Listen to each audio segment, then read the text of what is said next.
एक ऐसा बादशाह जिसके पास दौलत थी, लश्कर थे,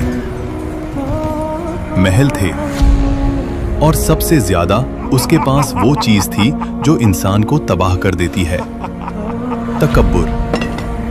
वो कहता था, कौन मुझे गिरा सकता है? मैं ही इस जमीन का खुदा हूं। लेकिन एक रात एक ऐसी चीज ने बाबुल को हिला दिया जिसका तसव्वुर भी किसी के जहन में नहीं था। न तलवार का वार, न तीर का हमला, न किसी बड़े लश्कर की ताकत, बस एक ऐसी मखलूक जो नजर भी ना आए, जिसके आगे नमरूद की लाखों की फौज सब बेबस हो गए और आखिरकार उन्हें मिट्टी में मिलाकर हलाक कर दिया गया। पुराने इराक यानी बाबुल की जमीन के पास एक ऐसी सल्तनत जहां सिर्फ एक ही आवाज का हुक्म चलता था, नमरूद। पुराने करीम में इस बादशाह का कोई जाती नाम नहीं मिलता, लेकिन तफसीरे इब्न कसीर और कुछ रिवायतों के मुताबिक ये बादशाह नमरूद था, जो उस जमाने का बेहद ताकतवर और मुतकब्बिर हुक्मरान था। लोग उसके कदम की आहट से लरस जाते। उसके महल के साये में शहर खड़े थे और इंसानियत अपनी गर्दन उसके तकब्बुर के आगे झुका चुकी थी। नमरूद कहता, रिज्क मैं देता हूँ, जिंदगी मैं देता हूँ, मौत मेरे हुक्म से होती है। वो न सिर्फ बादशाह था, अपने आप को रब कहता था। एक दिन नमरूद के पास एक नजूमी आया और उसने बताया, एक ऐसा बच्चा पैदा होने वाला है जो तेरी हुकूमत और तेरी खुदा होने के दावे को तोड़ कर रख देगा। नमरूद का चेहरा सुनहरी महलों में भी पीला पड़ गया। उसने हुक्म दिया, अब से कोई माँ बच्चा पैदा ना करे, हर बच्चे को कत्ल कर दिया जाए। गलियों में फरियादें उठी, माओं की आंखों से आंसू बहने लगे और जुल्म के नक्शे कदम खून में डूब गए। लेकिन जिसे अल्लाह बचाना चाहे वो फिर दुनिया के तमाम दरवाजे बंद करके अपना एक खास दरवाजा खोल देता है। हजरत इब्राहीम अलैहिस्सलाम की वालदा ने एक पहाड़ी गुफा में पनाह ली। हर तरफ गहरी खामोशी, फिर अचानक एक नूर, एक ऐसी रोशनी जो खामोशी को अपनी लहरों में समेटे फैलती चली गई और हजरत इब्राहीम अलैहिस्सलाम की विलादत हुई। उनकी तरबियत चुप रहकर गुफा के अंधेरों में होती रही।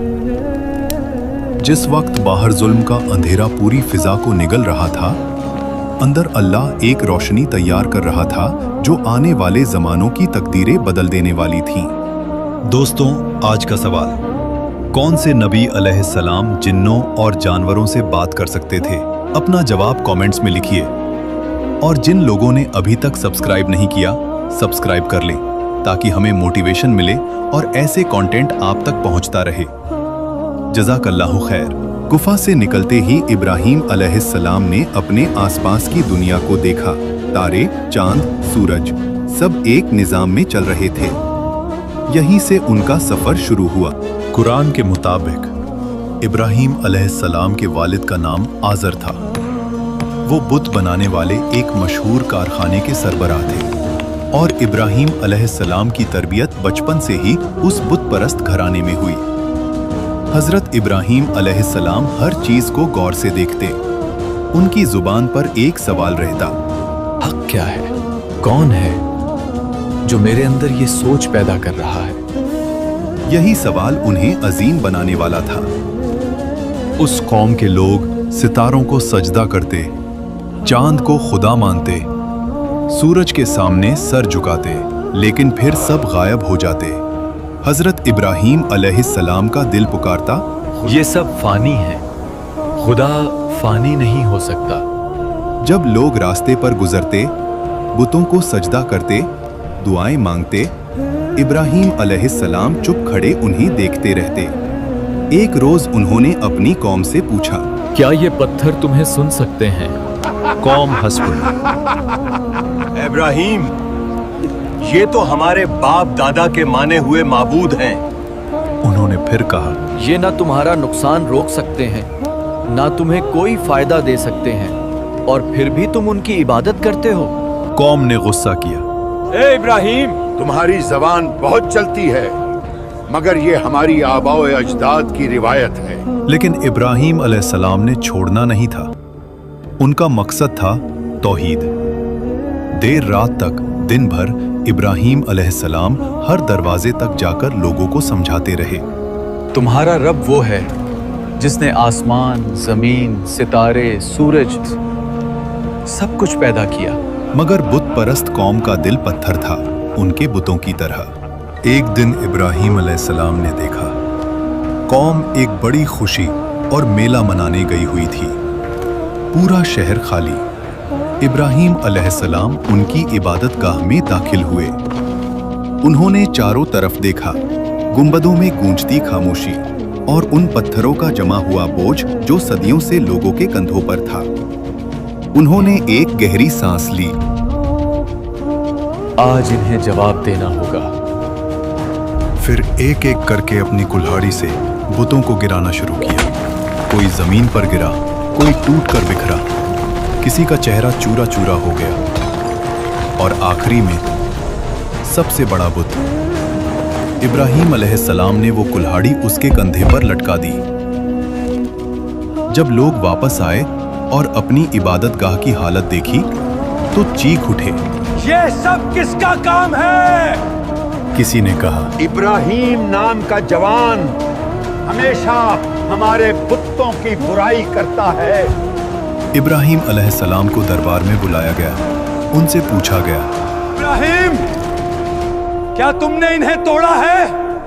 उन्होंने जवाब दिया, जब ये सबसे बड़ा बुत सलामत खड़ा है तो उससे पूछ लो, शायद यही बताए किसने बाकी बुतों को तोड़ा। कौम गुस्से में फट पड़ी। इब्राहिम, तुम जानते हो कि ये बोल नहीं सकते।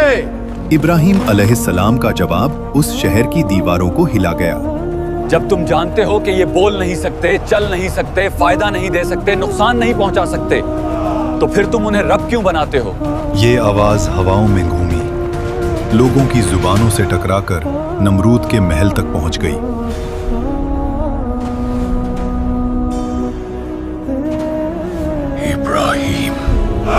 इब्राहीम अलैहिस्सलाम को नमरूद के दरबार में लाया गया। आज यहाँ कोई आम मुलाकात नहीं थी। एक तरफ ताज, तख्त, लश्कर, जंग, दूसरी तरफ एक अकेला नबी, मगर दिल, अकीदत और यकीन के साथ। नमरूद ने गुस्से में पूछा, तू मेरे खुदा होने का इनकार करता है? इब्राहीम अलैहिस्सलाम ने नरमी से कहा, मेरा रब वो है जो जिंदगी देता है और मौत देता है। नमरूद हंस पड़ा। ये काम तो मैं भी करता हूं। फिर उसने 2 कैदियों को बुलाया और एक कैदी को माफ कर दिया, दूसरे को मरने का हुक्म दे दिया और बोला, देखो, मैं भी जिंदगी और मौत देता हूं। लेकिन फिर इब्राहीम अलैहिस्सलाम का एक जुमला तकब्बुर की दीवारों को तोड़ गया। मेरा रब सूरज को मशरिक से निकालता है। अगर तू खुदा है तो इसे मगरिब से निकाल। दरबार जम गया। हवा तक रुक गई, आंखें तक फैल गई। कुरान कहता है, काफिर बेहाल होकर रह गया। नमरूद का तकब्बुर पहली दफा हिल गया। सच हमेशा 2 रास्ते देता है, या झुक जाओ या जला दो। नमरूद ने जला देने का रास्ता चुना। उसने हुक्म दिया, सबसे बड़ी आग जलाओ जो इस जमीन ने कभी न देखी हो। लकड़ियां जमा की गईं, इतनी के पहाड़ बन गए और शोले आसमान को छू रहे थे। आग की तपिश इतनी बढ़ गई कि परिंदे भी उस जगह से न उड़ सके।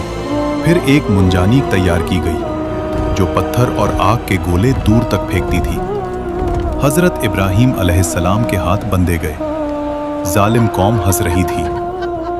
नमरूद अपने तकब्बुर में ये सब देख रहा था।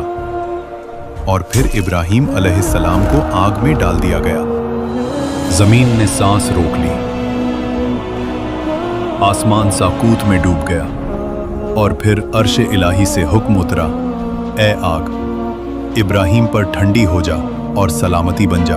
आग की फितरत बदल गई। जलाने के लिए पैदा हुई थी, लेकिन रब ने उसे इत्मीनान का बिस्तर बना दिया। आग के बीच सब्ज घास उगाए। इब्राहीम अलैहिस्सलाम मुस्कुराते हुए खड़े हुए, कपड़े बेऐब, जिस्म सलामत। रूहानी नूर उनके चेहरे पर चमक रहा था। जालिम कौम की आंखें फट गई, तकब्बुर की दीवार टूट पड़ी। इब्राहीम अलैहिस्सलाम जिंदा निकले, मगर नमरूद अंदर से मर गया।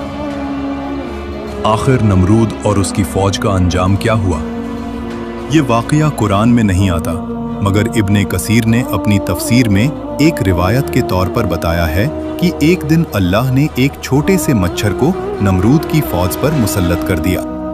एक रात आसमान से गुबार उठता है, पहले एक मच्छर, फिर दो, फिर लाखों। मशालें बुझ जाती हैं, फौज भागती है, घोड़े बेकाबू हो जाते हैं, सिपाही चीखते हुए अपने बादशाह को पुकारते हैं। एक ऐसी मखलूक जो इंसान की नजर में कुछ नहीं, एक अजीम फौज को धूल में मिला देती है।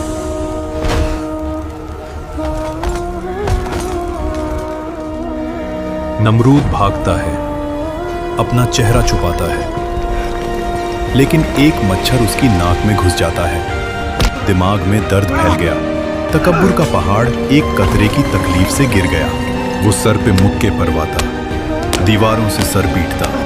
जिस जुबान से कहता था मैं खुदा हूं, आज वो जुबान चीखों में डूब गई। एक वक्त आया जब मच्छर ने उसके दिमाग को खा लिया। उसकी सांस थम गई। उसका अंजाम इबरतनाक हुआ। ये वाकया गुजरा नहीं, ये रोज हो रहा है। आज भी लोग अपनी दौलत, पावर, इक्तिदार पे फख्र करते हैं और दिल में एक आवाज कहती है, मैं ही कानून हूं। लेकिन जो रब नमरूद को मच्छर से गिरा सकता था, वो हमारे तकब्बुर को किस चीज से तोड़ दे, किसी को पता नहीं। अपने दिल से पूछो, क्या मेरे अंदर भी छोटा सा नमरूद छुपा है? अगर है तो तौहीद की रोशनी जगा दो और कमेंट्स में अपनी राय का इजहार जरूर करना।